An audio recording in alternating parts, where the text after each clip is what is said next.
देश का 80% यातायात तथा 50% आवागमन वाहनों पर ही निर्भर है। इन वाहनों में प्रचलित रूप से डीजल या पेट्रोल का उपयोग ईंधन के रूप में किया जा रहा है। भारत में डीजल का उपयोग पेट्रोल की तुलना में लगभग 7 गुना अधिक किया जाता है। परिवहन के लिए उपयोग किए जा रहे सार्वजनिक एवं व्यक्तिगत वाहनों के कारण खासकर शहरों में भारी वायु प्रदूषण की मात्रा बढ़ी है। इस खतरे को जान पर्यावरण को प्रदूषण मुक्त रखने के लिए और पेट्रोल व डीजल की निर्भरता कम करने के लिए केंद्रीय मंत्री श्री नितिन गडकरी जी ने 2019 में डीजल मुक्त विदर्भ का नारा दिया।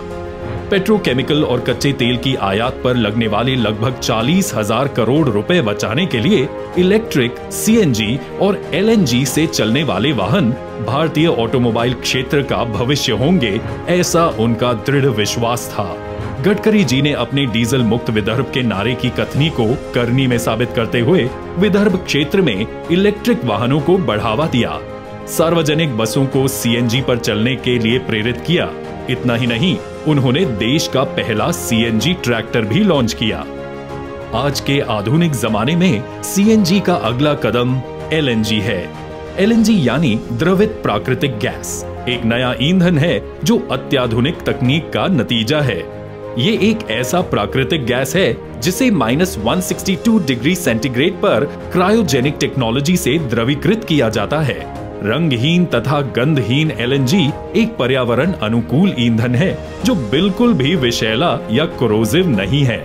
जून 2020 में भारत सरकार ने एक डीरेगुलराइजेशन अधिसूचना के तहत निजी संस्थानों को भी भारी ट्रक एवं अंतरराज्यीय बसों को एलएनजी सेवाएं प्रदान करने का अधिकार दिया। एलएनजी योजना के तहत हाईवे किनारे स्टेशन बनाकर ट्रकों व बसों को प्राकृतिक गैस से चलाया जाएगा।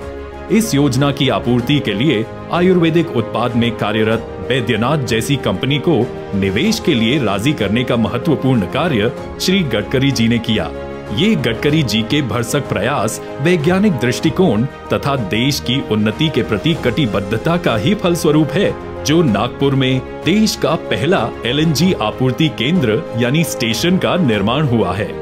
एलएनजी की प्रकृति ज्यादा ठंडी होती है, इसलिए ये लंबे समय तक चलने वाले वाहनों के लिए ज्यादा मुफीद मानी जाती है।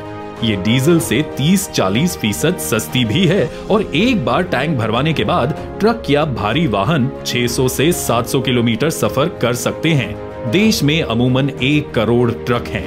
अगर इनका 10% भी एलएनजी से चलने लगा तो इससे होने वाली बचत का अनुमान लगाया जा सकता है। पर्यावरण के लिहाज से ये गैस बेहतर मानी जाती है। पेट्रोल और डीजल की तुलना में ये कार्बन डाइऑक्साइड, नाइट्रोजन ऑक्साइड और जैविक गैसें कम उत्सर्जित करती है। पेट्रोल और डीजल गाड़ियों की तुलना में एलएनजी का खर्च कम होता है। इसके अलावा एलएनजी ईंधन के इस्तेमाल के और कई लाभ हैं, जैसे ये एक स्वच्छ ईंधन है, इससे वायु प्रदूषण कम करने में मदद मिलेगी। एलएनजी की खपत बढ़ाने से कच्चे तेल पर निर्भरता कम होगी। एलएनजी डीजल की तुलना में लगभग 40% सस्ती है। ये वाहन के इंजन की क्षमता को बढ़ाता है। इस नई तकनीक से रोजगार को बढ़ावा मिलेगा। भारत को गैस आधारित अर्थव्यवस्था में बदलने के दृष्टिकोण को साकार करने में भी मदद मिलेगी।